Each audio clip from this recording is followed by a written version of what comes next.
Donc, la première chose que je veux vous parler ici sur cette formation, qui est très importante, une habilité que j'ai dû développer, qui a pris beaucoup de temps, mais qui m'a vraiment aidé à percer à travers cette industrie, et une chose que vous devez tous travailler. Et là, je vous parle en tant que vraiment, en tant que distributeur. Donc, si vous êtes un invité, faites comme si vous étiez un nouveau distributeur et puis vraiment absorbez cette formation comme si vous étiez un tout nouveau distributeur. OK? Donc, la première chose, l'habilité numéro un que vous devez avoir si vous voulez réussir à travers cette industrie et si vous voulez réussir à travers plusieurs autres industries, eh bien, un conseil que je peux vous donner qui m'a littéralement aidé dans tout ce que je fais aujourd'hui, que ce soit avec l'entraînement physique, que ce soit avec Milius ou que ce soit à travers mes différentes entreprises que je détiens, eh bien, c'est d'être enseignable. En anglais, on dit être coachable, donc c'est d'être enseignable. Être enseignable est une chose qui est très importante. Donc, il y a une phrase en anglais qui dit que, je vais vous traduire, votre meilleure façon de réfléchir vous a amené à être où vous êtes actuellement. Donc, votre meilleure façon de réfléchir, votre façon de réfléchir vous a amené au résultat, vous a amené à la personne que vous êtes aujourd'hui. Donc, si vous voulez devenir quelqu'un que vous n'êtes pas encore, ou si vous voulez vous rendre à des endroits que vous n'avez jamais été, eh bien, vous devez emprunter la façon de penser de quelqu'un d'autre. Donc, je répète, votre meilleure façon de réfléchir, de penser, vous a amené à la personne que vous êtes aujourd'hui.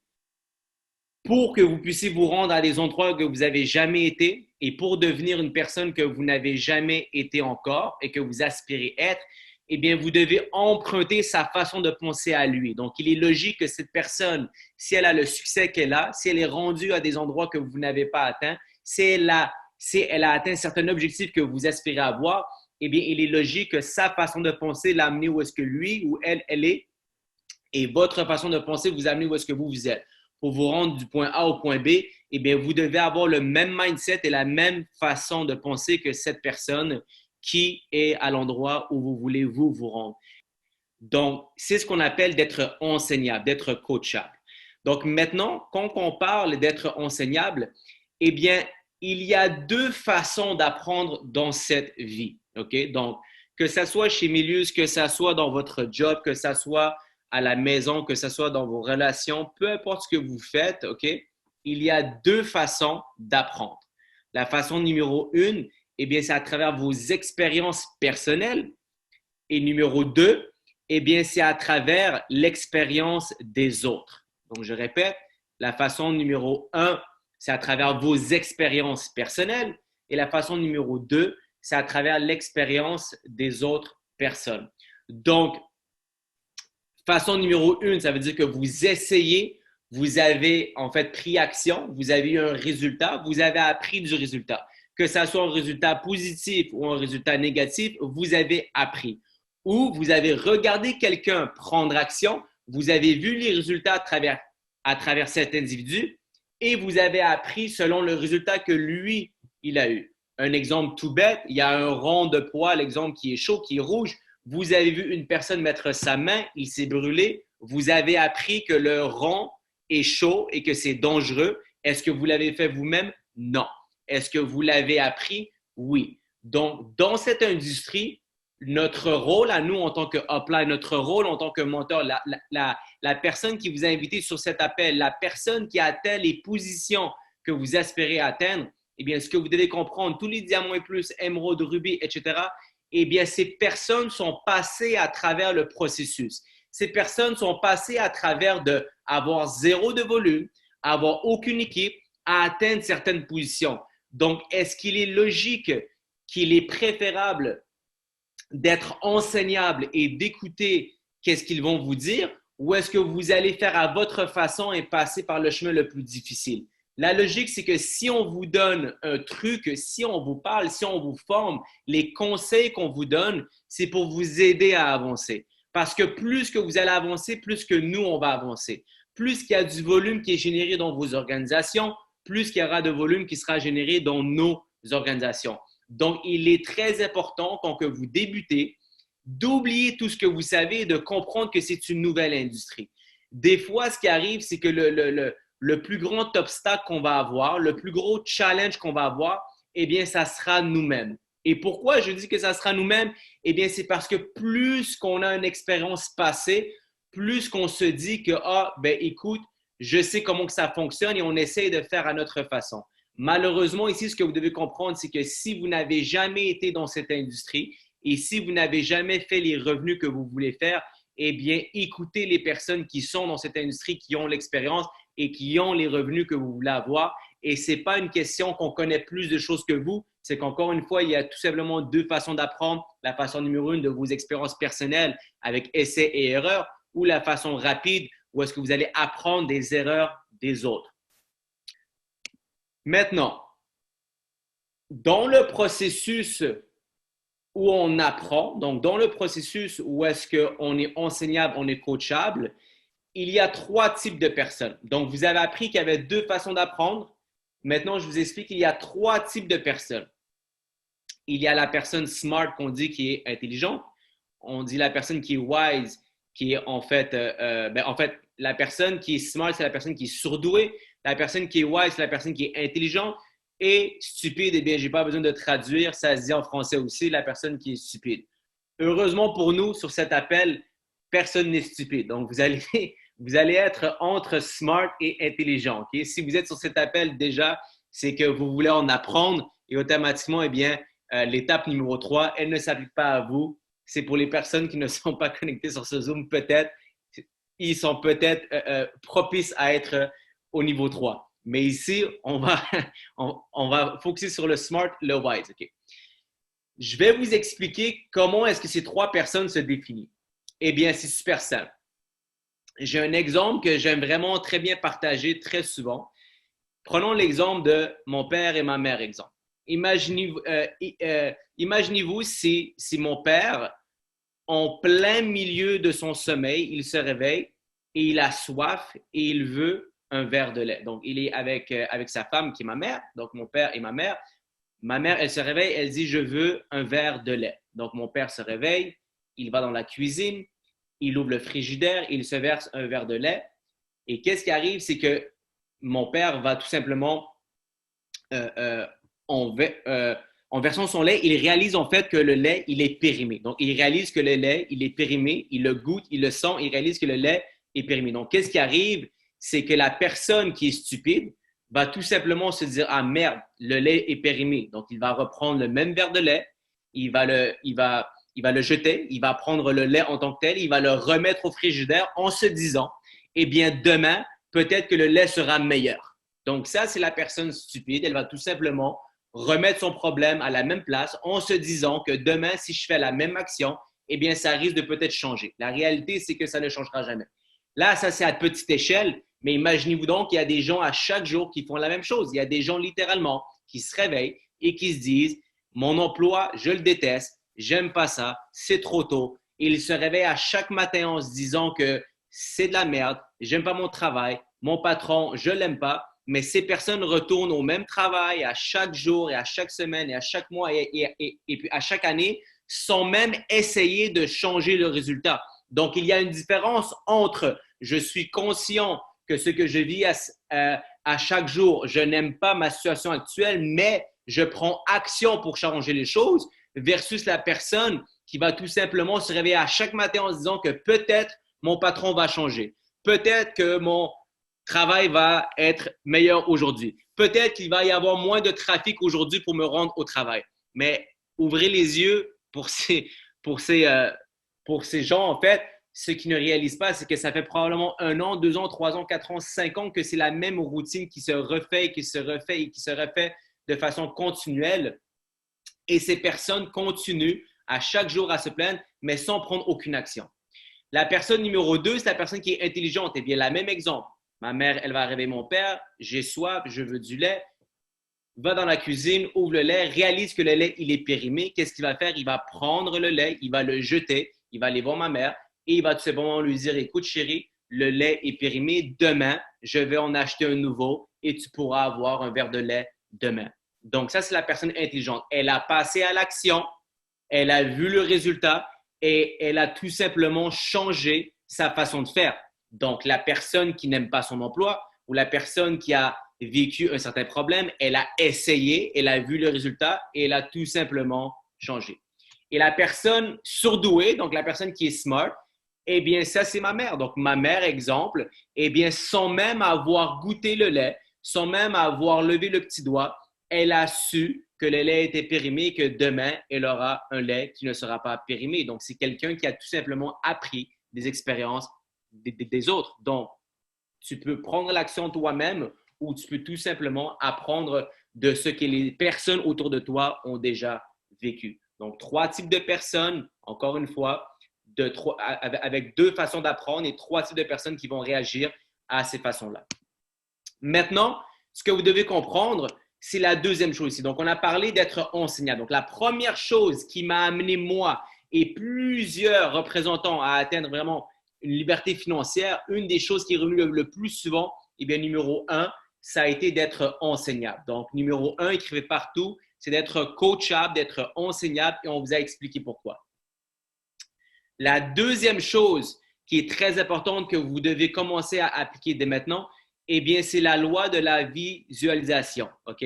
Donc, en anglais ou en français, la visualisation. OK? Donc, c'est très important de vous projeter dans le futur et de visualiser.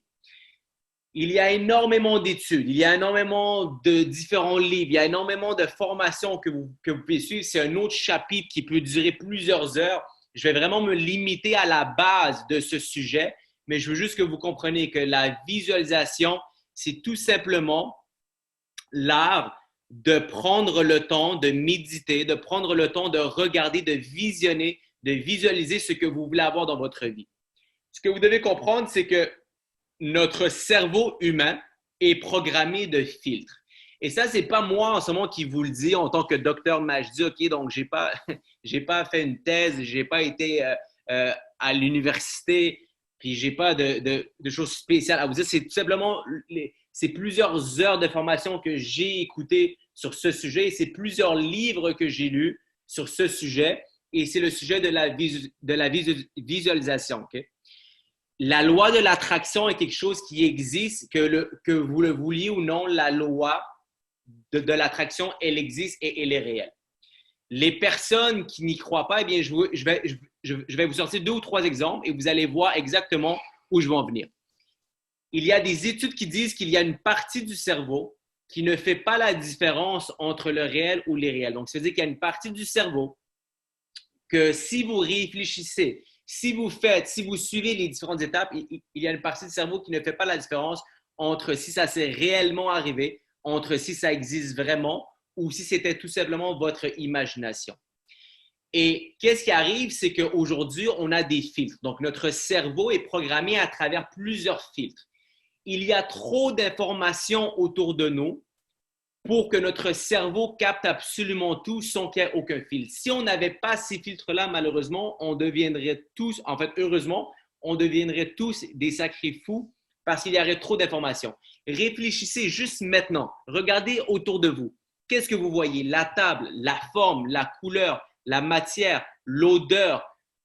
Tout ce que vous voyez autour de vous, eh bien, c'est des centaines de milliers d'informations qui est envoyées à votre cerveau vraiment à la seconde. Que ça soit ce que vous écoutez, que ça soit le son, que ça soit votre odeur, que ça soit les souvenirs, que ça soit au niveau du goût. Donc, tout ce que vous voyez autour de vous, réfléchissez pendant 30 secondes et regardez juste tout ce qu'il y a autour de vous et chaque chose que vous voyez, vous êtes capable d'y mettre un nom, une couleur, un sentiment, une odeur, une sensation et c'est énormément d'informations qui rentrent à la seconde près tout le temps. Et qu'est-ce qui arrive, c'est qu'il y a des filtres qui vont se former, qui vont faire que votre cerveau va seulement capter et retenir l'information qui sont programmées selon vos filtres. Et pour vous expliquer ce que je vous ai dit, eh bien, voici un exemple vraiment simple. Est-ce que ça vous est déjà arrivé d'exemple, regardez pour acheter une voiture d'une marque XYZ. Donc, imaginons si vous vouliez acheter une voiture et vous avez une marque en tête. Donc, vous avez, exemple, je ne sais pas moi, une Mercedes-Benz. Donc, vous avez une Mercedes classe A, vous l'avez en tête, vous l'avez regardé, vous avez vu plusieurs photos, vous avez été chez Mercedes, vous avez essayé cette voiture et vous savez que c'est la voiture que vous voulez et vous en parlez aux gens autour de vous que vous voulez acheter cette voiture. Et qu'est-ce qui arrive tout d'un coup? Eh bien, vous commencez à voir cette voiture absolument partout. Non seulement que vous voyez cette voiture partout, mais vous avez aussi les gens autour de vous, votre frère, votre sœur à qui que vous avez dit que vous voulez acheter cette voiture. Eh bien, tout d'un coup, eux autres aussi, ils se mettent à voir cette voiture vraiment partout. Qu'est-ce que vous croyez qui est arrivé? Est-ce que vous croyez que c'est le vendeur chez Mercedes qui a appelé tout le monde et qui a dit « Go, on sort toutes les Mercedes et puis on les met sur toute la rue » ? Non. C'est tout simplement que les voitures ont toujours été présentes, mais malheureusement, ce n'était pas une information qui était importante pour vous. Donc, votre filtre n'avait pas la Mercedes programmée en tant qu'information importante. Et qu'est-ce qui est arrivé? C'est qu'à force de regarder cette voiture, à force de rechercher sur cette voiture, à force de tout simplement vous intéresser à cette information, eh bien, sans vous en rendre compte, vous avez programmé votre filtre et maintenant, vous avez envoyé un message à votre cerveau et vous lui avez dit, écoute, à partir de maintenant, cette information, elle est importante pour moi et j'ai besoin de cette information. Alors, s'il vous plaît, à chaque fois que je vois cette voiture, j'aimerais en fait réaliser que j'ai vu l'information. Combien de fois ça vous arrive sur Facebook que vous, exemple, réfléchissez à un sujet ou vous avez un certain sujet ou bien une information X, Y, Z et puis tout d'un coup sur votre live feed, eh bien, vous voyez cette information à répétition, à répétition. Bien, l'information a toujours été présente. Les voitures ont toujours été présentes. Et aujourd'hui, ce que vous devez comprendre, c'est que tous les éléments nécessaires à votre réussite sont déjà présents autour de vous. La seule différence, c'est que vos filtres ne sont pas programmés pour capter l'information parce que vous n'avez pas envoyé le message à vos filtres, à votre cerveau, de tout simplement mettre à jour vos filtres. Et malheureusement et heureusement, vous pouvez programmer votre filtre vous-même, mais si vous ne le programmez pas, vos filtres vont se programmer par défaut. Ils vont se programmer par défaut par ce que vous faites à chaque jour et par vos habitudes de vie. Donc, ce qui veut dire, c'est soit que vous maîtrisez la visualisation avec 4 étapes vraiment simples que je vais vous expliquer et que vous programmez vos filtres vous-même, ou soit, tout simplement, ce qui va arriver, c'est que le monde autour de vous, votre environnement, les gens autour de vous, sans le vouloir, eh bien, ils vont adapter vos filtres à votre place.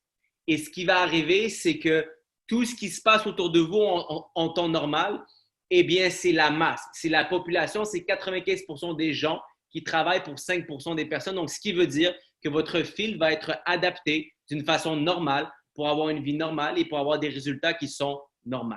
Est-ce qu'il y a un problème avec ça? Aucun problème. Si vous voulez avoir une vie normale, eh bien, vous allez tout simplement être programmé par défaut. Mais si vous voulez aller chercher le 5%, si vous voulez aller chercher le 5% de plus, si vous voulez aller chercher cette liberté financière, si vous voulez avoir un plus, eh bien, vous devez faire ce que les 5% font. Et ce que les 5% font, eh bien, ils maîtrisent ces 4 étapes de la visualisation pour programmer leur propre filtre. Donc, je vais vous expliquer en exclusivité sur ce chat maintenant, sur ce Zoom, excusez-moi, je vais vous expliquer en 4 étapes comment à partir de maintenant, vous pouvez programmer vous-même vos filtres pour 100% récolter l'information que vous voulez avoir et mettre tous les chances de votre côté d'aller chercher le succès que vous souhaitez avoir. Si vous voulez savoir ces 4 étapes en détail qui sont affichées ici, écrivez le chiffre numéro 4. Je veux juste m'assurer que les gens me suivent. Je veux juste m'assurer qu'il n'y a personne en ce moment qui est en train de me dire « Wow,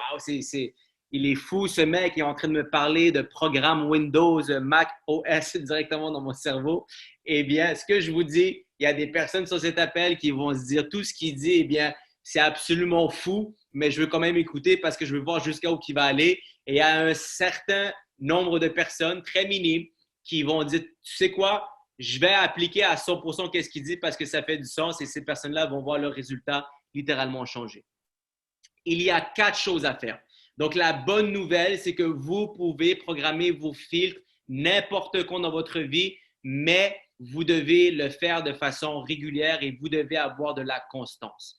Donc, point numéro 1, la première chose que vous devez faire, eh bien, c'est la fréquence. OK? Donc, c'est le nombre de fois que vous allez visualiser un objectif qui est en train de se réaliser. Donc, il y a différents niveaux de visualisation, il y a différents niveaux de méditation. Donc, on va dire le mot méditation, c'est encore beaucoup plus simple, OK? Donc, il y a différents niveaux de méditation. La fréquence et le nombre de fois. Au début, vous devez juste commencer, vous devez juste le faire. C'est très difficile. Au début, ça va prendre du temps, mais vous devez juste le faire. Donc, au début, si c'est une fois par jour, bien, imaginez-vous, ça sera 365 fois par année que vous allez méditer, que vous allez réfléchir, que vous allez vous voir, vous projeter en train de créer votre but. On ne parle pas ici de passer 1 heure avec vous-même et de vous enfermer. On parle de tout simplement quelques minutes par jour et de tout simplement le nombre de fois que vous allez, que vous allez méditer. Au début, vous allez peut-être le faire 1 fois par jour. Après ça, vous allez le faire 2 fois par jour, certains 3, certains 4, certains 5. Plus de fois que vous allez fermer vos yeux et que vous allez vous projeter en train de réussir et d'accomplir votre but, eh bien, plus que votre fréquence sera élevée, mieux que votre fil sera programmé et plus de chances vous allez avoir de vraiment attirer ce succès et que vous allez attirer la bonne information. Numéro 2, eh bien, c'est la durée.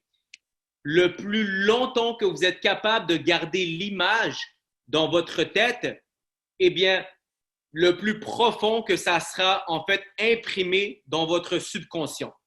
Donc, c'est la traduction le mieux que j'ai pu faire de anglais à français. Donc, le plus longtemps que vous pouvez durer l'image dans votre tête. C'est très difficile au début quand que vous débutez. Ne soyez pas difficile avec vous-même. Quand que vous débutez, ce que vous devez comprendre, c'est que vous allez avoir beaucoup de distractions, vous allez avoir des choses, vous allez réfléchir à plusieurs trucs. C'est très difficile au début, mais plus que vous allez le pratiquer, mieux que vous allez, plus que vous serez bon et plus longtemps vous allez garder l'image. Donc, le but, c'est de pouvoir littéralement garder cette image dans votre tête le plus longtemps possible, de façon consécutive, pour vraiment que ça s'imprime dans votre subconscient. Troisième élément, eh bien, c'est le vive-venez, ce qu'on appelle, c'est de rendre cette image vivante.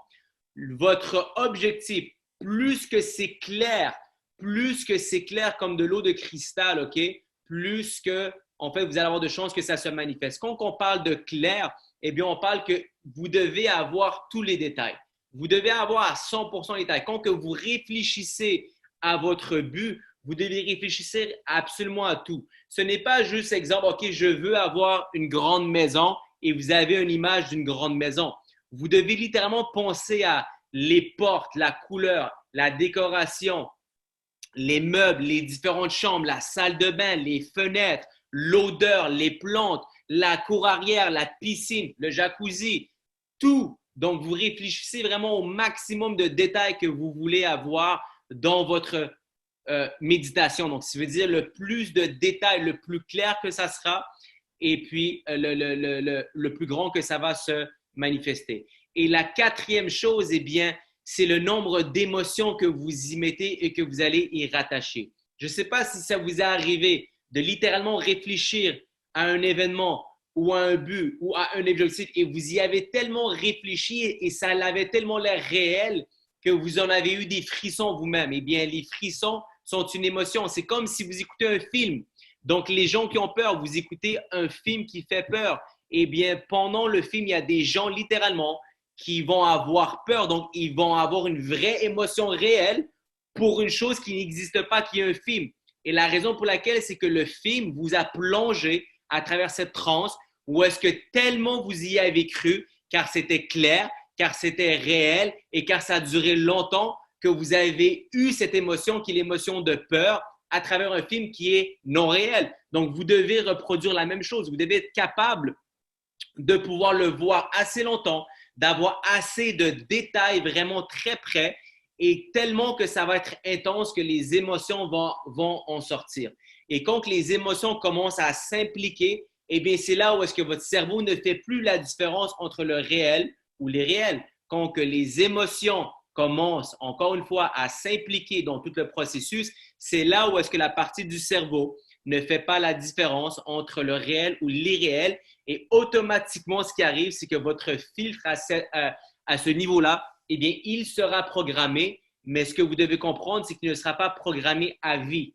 Malheureusement, si ça serait facile de pouvoir le faire une seule fois et d'être programmé à vie, eh bien, tout le monde serait libre financièrement. Tout le monde serait aujourd'hui serait entrepreneur ou entrepreneur à succès. Ce que vous devez comprendre, c'est que vous devez continuellement continuer à programmer votre film et à maintenir la programmation de votre film. Donc, le point numéro 3, encore une fois, pour les gens qui ne l'ont pas pris en note, c'est le vividness. Donc, c'est de rendre réel votre objectif en étant clair. Donc, numéro 3, c'est d'être le plus clair possible lors de votre méditation.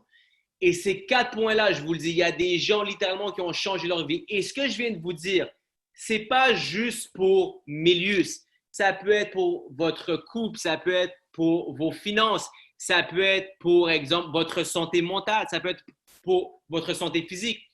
Il y a une étude qui a été faite auprès de joueurs de basket. Donc, il y a des joueurs professionnels qui étaient à l'université NCAA Division 1 en Amérique, qui jouaient au basketball. Et il y a une équipe qui a pratiqué pendant 30 jours sans arrêt. Il y a une équipe qui a visualisé pendant 30 jours sans même toucher au ballon. L'équipe qui a tout simplement pratiqué pendant 30 jours a réussi à augmenter leur free throw, donc leur pourcentage au lancer franc. Ils ont monté d'à peu près 30%, et les personnes qui ont juste visualisé, ils ont augmenté de 20%. Donc, imaginez-vous, il y a une équipe littéralement entière qui a augmenté son pourcentage au lancer franc de 20% juste en faisant de la visualisation, et l'autre équipe a eu 30% d'augmentation en pratiquant à chaque jour. Donc, imaginez-vous, si vous mixez la pratique avec la visualisation, combien que les pourcentages pourraient littéralement exploser les scores. Et ça a été prouvé de façon répétitive. J'espère que vous avez pris en note cette étape. Et la dernière chose que je peux vous dire au niveau de la visualisation, c'est que comme la nature, eh bien, le pouvoir de la visualisation, elle est neutre. Elle va soit vous rendre à succès ou soit elle va vous rendre un échec. Donc, je m'explique. Il y a des personnes, sans s'en rendre compte, les 4 étapes que je vous ai dit, il y a des personnes, et ça va vous faire peur, il y a des personnes, et puis réaliser, il y a des personnes que sans même le savoir, indirectement, vous êtes en train de faire ces mêmes étapes que je vous, les mêmes étapes actuelles que je vous ai écrites. Il y a des gens que sans vous en rendre compte, vous le faites à chaque jour, mais pour des points négatifs. Il y a des gens, exemple, qui sont stressés financièrement. Ils vont regarder les factures qu'ils ont et les dettes à chaque jour. Donc, ils vont le faire de façon fréquente. Ils vont émettre plusieurs émotions. Donc, le point numéro 4, ils vont la rendre réelle parce qu'ils savent toutes leurs dettes de façon précise. Donc, ce qui arrive, c'est qu'ils sont clairs sur cette visualisation qu'ils sont endettés. Et le point numéro 4, donc, si on revient ici, on arrête pour que vraiment vous puissiez vraiment bien voir. Donc, il y a des gens avec leurs dettes, ils vont y réfléchir de façon fréquente. Ils vont y penser pendant très longtemps. Ils vont le rendre réel parce que ça sera clair qu'ils ont plusieurs dettes, et ils vont tellement se mettre dans une phase où est-ce qu'ils pensent à leurs dettes que littéralement, ils ont une émotion qui va être sécrétée qui est justement le stress. Donc, sans même vous en rendre compte, vous êtes peut-être en train de faire les mêmes étapes, mais vraiment à l'opposé pour des résultats qui sont négatifs. Donc, le point ici est très important. Comme la nature, le pouvoir de la visualisation, il est neutre. Il va soit vous aider à réussir ou soit il va vous mettre en échec. Donc, maintenant que vous êtes au courant, tout ce qui vous stresse et tout ce qui vous amène vers le bas, des fois, vous dites « Ouais, mais Hamza, je travaille très fort, je fais tout ce qu'il faut, mais il n'y a rien qui avance. » On dirait que toujours, il n'y a rien qui avance. On dirait que tous les problèmes m'arrivent juste à moi. Combien de personnes vous disent « On dirait que les problèmes m'arrivent juste à moi. » Eh bien, ce n'est pas que les problèmes arrivent juste à vous. C'est que vous avez inconsciemment fait de la visualisation à la perfection avec les 4 étapes, avec des sujets qui sont négatifs, et vous avez auto-programmé vos fils pour attirer tout ce négatif. Donc, c'est le temps de prendre une pause et de vous dire maintenant, tant qu'à laisser la nature et les gens autour de moi m'amener vers le négatif, eh bien, qu'est-ce que je peux faire moi pour programmer mes fils et prendre contrôle de justement ces différents fils et amener ma vie à une réussite au lieu de l'apporter à un échec. Si vous avez compris cette étape, si vous êtes prêt à faire la méditation, si vous vous engagez à le faire, écrivez le chiffre numéro 5 sur le groupe chat avant que je passe à la dernière étape. Écrivez le chiffre numéro 5 si ça vous a aidé, si vous avez compris. Si sur cet appel, vous avez juste compris cette chose-là, la chose suivante, que actuellement, sans vous en rendre compte, vous êtes en train de littéralement méditer sans vous en rendre compte, mais vers le bas au lieu de vers le haut et de juste arrêter le processus, ça sera déjà un énorme changement pour vous autres et vous verrez déjà une énorme amélioration auprès de votre vie. Et la dernière chose que je vais vous parler, eh bien, c'est les 4 phases de cette industrie. Maintenant, vous êtes chez Milius, OK? Et chez Milius, il est très facile de se perdre car des fois, on se dit parfait, on a un Zoom à promouvoir, on a des appels, on doit faire de la formation, on a le back-office, on a AgoLux, on a AgoLearn, on a le trading, on a ci, on a ça. Et ce qui arrive, c'est que tous les représentants passent à travers 4 phases. Et le plus important, c'est que vous sachiez dans quelle phase que vous êtes et dans quelle phase que vous devez rester. Donc, la phase numéro 1, donc il y a 4 phases. Tous les gens, que vous soyez nouveaux, anciens ou futurs représentants, s'il vous plaît, vous avez 4 phases. Et à la fin de cet appel, vous devez exactement vous poser la question dans quelle phase est-ce que je suis. Vous devez réaliser où vous êtes et vous devez toujours retourner sur une seule phase qui est la phase numéro 1. Donc, la phase numéro 1, c'est quoi? C'est la phase de l'action. La phase de l'action, c'est du massif momentum. Qu'est-ce que c'est la phase 1? Eh bien, c'est tout ce qui vous amène à aller chercher des clients ou des distributeurs. Donc, Milius vous paye parce que vous rentrez des CV. Milius vous paye tout simplement parce que vous avez des CV qui sont rentrés. Donc, la phase 1, c'est quoi? Eh bien, c'est tout simplement, encore une fois, la phase 1, c'est d'être en action massive, de prendre action, de prendre des actions qui vous amènent à des résultats, des présentations, de la prospection, d'être toujours en train d'inviter des personnes sur les différents Zooms, d'être en train de recruter un nouveau client, d'être en train de recruter un nouveau distributeur. La phase 2, c'est quoi?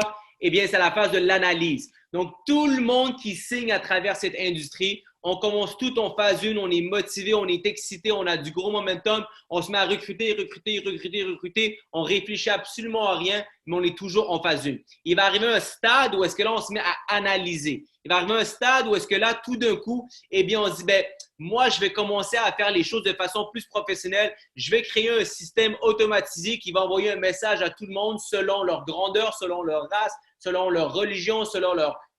Et puis, on va se mettre à analyser. Ouais, mais si Milius commencerait à toucher à plusieurs paires au lieu de juste ces différentes paires au niveau du trading, peut-être que oui, mais le back-office, il y aurait une certaine section où on pourrait peut-être avoir ci ou ça. Et là, vous vous mettez à analyser.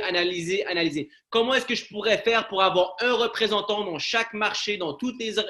Et vous vous mettez tellement à analyser que vous arrêtez de faire ce que vous faisiez, qui était la phase 1. Et là, vous avez une diminution de momentum. Et là, vous commencez à perdre du momentum. Donc, ce que vous faisiez qui fonctionnait très bien, vous vous êtes mis à analyser énormément de choses. Et là, j'ai exagéré sur plusieurs choses, mais il y a des gens sur cet appel, je vous le jure, c'est des analyses professionnelles. Malheureusement, Milius ne va jamais vous payer à être un analyste professionnel.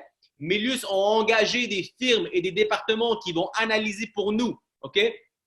Ce n'est pas notre travail. Milius ne te paye pas sur le plan de rémunération. Je ne sais pas si vous avez vu, mais il n'y a rien qui dit que pour devenir diamant, tu dois analyser. Ça dit que pour devenir diamant, tu dois 90 000 CV à gauche et 90 000 CV à droite. Aux dernières nouvelles, analyser n'apporte pas de CV. La seule chose qui apporte des CV, c'est la phase numéro 1. Et c'est de vous rappeler que la phase numéro 1, c'est la seule chose qui vous apporte des CV. Donc, ce qui arrive, c'est que la personne qui est en phase numéro 2, elle est tellement en phase numéro 2 qu'elle commence à avoir une baisse de momentum. Et là, quand il y a une baisse de momentum, qu'est-ce qui arrive? On se met à stresser. On se met à stresser et on se met à dire, mais voyons, mais qu'est-ce qui se passe? Pourquoi est-ce que mon volume est en train de chuter? Et là, on passe en phase numéro 3. On se passe en phase numéro 3 où est-ce qu'on se dit, ben là, si le volume chute, ça doit être à cause de Fiorella ou de Manu ou de Claude ou de Mehdi. Donc, je vais les appeler. Je vais voir qu'est-ce qui se passe avec leurs équipes. Fiorella, combien de personnes est-ce que tu avais sur l'appel aujourd'hui? Et là, on se met à manager. On devient un manager professionnel. Et la phase du management, c'est drôle parce que ça arrive quand on commence à avoir un peu de momentum. On a 2-3 équipes. Et là, on se dit, écoute, je vais manager mes équipes. Je vais voir qu'est-ce que tout le monde fait. Fiorella, qu'est-ce que tu as fait aujourd'hui pour aller chercher du nouveau volume? qu'est-ce que tu as fait, Mehdi, aujourd'hui pour avoir plusieurs personnes qui sont branchées sur le Zoom? Et là, vous vous mettez à avoir une liste, un fichier Excel de qui a invité qui, mais aux dernières nouvelles, vous avez invité personne, mais vous êtes en train de manager. Et qu'est-ce qui arrive? C'est que là, vous êtes encore plus enfoncé à travers une zone où est-ce que vous avez encore moins de momentum. Parce que plus que vous managez, plus que vous n'êtes pas en phase 1, plus qu'il n'y a pas de production, parce que par la suite, vos équipes font la même affaire que vous. Donc là, vous arrivez à une phase où est-ce que vous n'avez plus aucun momentum. Là, vous êtes dans un stress total. Vous êtes passé d'avoir une position de saphir en 30 jours à littéralement analyser, baisser, où est-ce que vous avez diminué. Et par la suite, vous êtes mis à manager où est-ce que vous n'avez plus aucun momentum. Il n'y a rien qui se passe. Et là, vous tombez dans la phase numéro 4, qui est la phase tout simplement du blâme. Là, vous dites, je savais, j'avais raison depuis le jour 1, ma mère me l'avait dit, ce n'est pas légal, la compagnie, elle n'est pas sérieuse, c'est une pyramide, ça ne fonctionne pas. Je savais, si Mehdi m'avait répondu à mon Zoom hier que j'avais avec le président d'une société XYZ, eh bien, je serais diamant aujourd'hui. Si Hamza aurait réussi à closer avec le gouvernement du Zimbabwe un deal XYZ, j'aurais réussi. C'est la faute de Milius, c'est la faute de Mounir, c'est la faute de Hamza, c'est la faute de Hicham, c'est la faute de Pierre-Olivier, c'est la faute de Stéphane, c'est la faute de Chanel, c'est la faute de tout le monde, sauf vous. Et qu'est-ce qui est hallucinant, c'est que dans cette industrie, après maintenant 13 ans, eh bien, ça ne m'est jamais arrivé. Et je vous le dis, ça ne m'est jamais arrivé de ma carrière entière que quelqu'un m'a envoyé un email et qui m'a dit, Hamza, je vous écris cet email parce que je voulais vous dire que je quitte Milius. Je quitte Milius parce que j'ai quitté tout ce que j'entreprends dans ma vie. J'ai quitté le sport, j'ai quitté l'école, j'ai quitté ma femme, j'ai absolument tout quitté et j'ai hâte de quitter d'autres choses dans ma vie, signé lâcheur. C'est jamais arrivé. Les personnes aiment mieux blâmer que tout simplement réaliser que c'est eux-mêmes qui se sont mis dans cette position et que c'est eux-mêmes qui se sont mis dans une position où est-ce qu'ils n'ont pas réussi. Parce que Milius aujourd'hui, ça fonctionne très bien. Mais la question, c'est est-ce que ça va marcher pour vous, oui ou non? Et ce qui va arriver souvent, c'est qu'un de mes mentors disait à sa formation très souvent, il disait, écoute, il disait, si tu veux quitter, il n'y a pas de problème, tu peux quitter, mais tu dois comprendre une chose, c'est que si tu vas faire autre chose, eh bien, ça ne marchera pas encore. Eh bien, après ça, le représentant, il lui a dit, OK, mais pourquoi est-ce que ça ne marchera pas? Ben, il dit, parce que ce qui va arriver, c'est que tu vas encore quitter pour les mêmes raisons. Après ça, il va dire, OK, ben, si jamais j'ai à quitter, je vais requitter et j'irai faire une autre entreprise. Bien, ça ne marchera pas plus parce que tu vas encore quitter. Et la personne, elle disait, pourquoi? Elle disait, mais parce qu'écoute, il y a une chose que tu dois comprendre. Partout où est-ce que tu vas, eh bien, tu es présent. Donc, le problème n'est pas la société en tant que telle, mais plutôt ce que toi, tu fais avec la société. Donc, ce que vous devez comprendre, c'est que ces trois phrases, les phases 1 à 4, elles sont réelles. Et ces 4 phases vont arriver. Peu importe ce que vous allez faire, ces 4 phases vont toujours arriver. La question, c'est est-ce que vous savez dans quelle phase que vous êtes et est-ce que vous êtes capable de retourner en phase 1? La seule et unique différence entre vous et moi, et je vous le dis, la seule et unique différence entre vous et moi, ce n'est pas nécessairement parce que je suis meilleur que vous, ce n'est pas nécessairement parce que j'ai été plus chanceux, ce n'est pas nécessairement parce que j'ai travaillé plus fort, c'est tout simplement que j'ai su savoir dans quelle phase j'étais et j'ai su très rapidement retourner en phase 1. Donc, j'ai passé le plus de temps en phase 1 que 2, 3 ou 4. Et pour vous rassurer, personnellement, même moi, des fois, je me réveille et je suis en phase 3. Mais la différence, c'est que dès que je réalise que je suis en phase 3, très rapidement, je change de phase et je reviens en phase 1. La différence entre vous et un diamant, c'est que le diamant sait retourner en phase 1 plus rapide parce qu'il sait identifier dans quelle phase qu'il est. À chaque fois qu'il y a un problème, à chaque fois qu'il y a une situation, je ferme ma bouche, je ferme tout, je prends le temps de respirer et je me dis, Hamza, dans quelle phase que tu es actuellement? Ah oui, je viens de réaliser que je viens de passer 1 heure sur un problème qui littéralement était en phase numéro 2 et je dois retourner en phase 1 le plus vite possible. Et on doit retourner en phase 1 le plus vite possible. Donc, la phase 1, c'est quoi? Et je termine cet appel avec la phase 1. Eh bien, c'est d'être le numéro 1 recruteur de votre équipe. D'avoir un DMO, ce qui veut dire de savoir à chaque jour ce que vous devez faire. La vitesse de présentation Donc, un recrue pour une recrue. Donc, ça veut dire que vous devez toujours être en train de présenter. Quelqu'un qui vous amène à une personne, vous devez creuser en profondeur le plus rapide possible. Mon seul objectif quand il y a un nouveau distributeur qui signe, c'est qui est-ce que je peux signer avec toi le plus vite. Donc, si Jacques m'a amené à Julie, eh bien, Jacques, merci, ton travail est fait. Maintenant, je travaille avec Julie. Julie, elle m'amène à Simon. Eh bien, merci, Julie. Maintenant, je travaille avec Simon. Simon, il m'a amené à un autre rep. Eh bien, je travaille avec le prochain distributeur. C'est de toujours être en train de travailler en profondeur. Une personne vous amène une personne, qui vous amène une personne et vous continuez en profondeur. Après ça, c'est d'être un leader. Donc, be a leader, not a helper. Donc, vous devez être quelqu'un qui est en train de lead par l'exemple et non en train de aider. Donc, ne soyez pas là pour dire qu'est-ce que je peux faire pour t'aider, mais plutôt passer à l'action. Il y a une différence entre dire hey Fiorella, est-ce que tu as besoin d'aide? Ou hey Fiorella, j'ai travaillé dans les équipes sous toi, voici ce qu'on a fait et voici comment on va pouvoir travailler ensemble pour arriver au prochain niveau, de passer à l'action avec les représentants au lieu de tout simplement essayer de, encore une fois, être en phase 3. Après ça, de garder ça le plus simple possible. En anglais, on dit keep it super simple. Keep it stupid simple. Ça veut dire que garder ça le plus simple possible.